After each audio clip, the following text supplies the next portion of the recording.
Welcome to the SoberQ podcast. Hi friends, my name's Mark. I'm an alcoholic. And my question is, how did we overcome reluctance to make amends? I think for me, page 76 in the big book is relevant, where it says, now we need more action, without which we find that faith without works is dead. Let us look at steps 8 and 9. We have a list of all persons we have harmed and to whom we are willing to make amends. We made it when we took inventory. We subjected ourselves to a drastic self-appraisal. Now we go out to our fellows and repair the damage done in the past. We attempt to sweep away the debris which have accumulated out of our efforts to live on self-will and to run the show ourselves. If we haven't the will to do this, we ask until it comes. Remember, it was agreed at the beginning we would go to any length for victory over alcohol.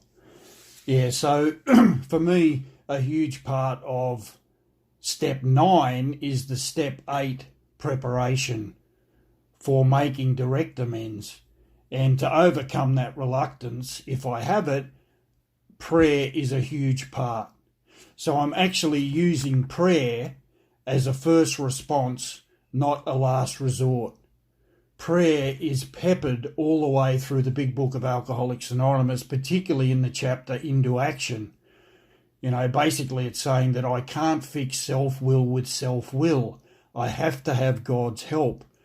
And at this part of the program, I've got to say, step 8 and 9, it was probably the most scary part of working the 12 steps. This is where I was most frightened, and this is where I was reluctant at times to go and face the people I had harmed. And interestingly, it does say there that we had a list of the persons we had harmed. We made it when we took inventory. So going back to when I first did a 4th and 5th step, as a result of going through that process, I did end up with a list of the persons I had harmed. And one way that I found very helpful to work through that list, obviously, as I said, was with the help of prayer, but to break the 8-step list up into different categories. So I had like a simple little table, and some of the amends were like under the heading of right now. And those amends were the ones that I had the willingness to make, and I had the wherever possible. So I knew where the person was. I knew that I could make contact with them and how to do that. And I started to do that and get their consent in regard to making amends.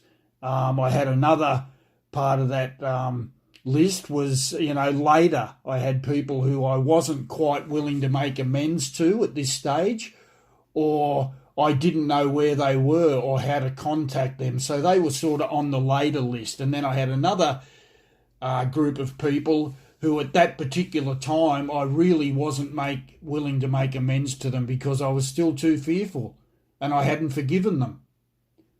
So forgiveness is a big part of step 8 too. It's very hard to go to someone and make direct amends to them in step 9 unless I have some forgiveness in my heart and the willingness to go there and repair the damage as best I can.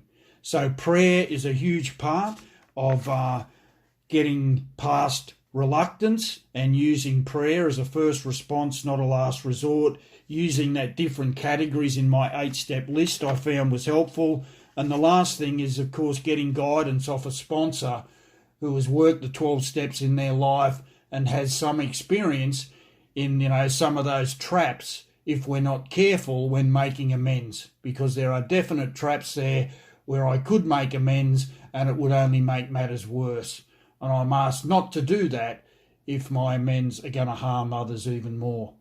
So thanks very much for caring and sharing. Mark, alcoholic. Thank you. If you would like to share your experience on a recovery question, visit the SoberQ podcast website at soberq.com. Thanks for listening.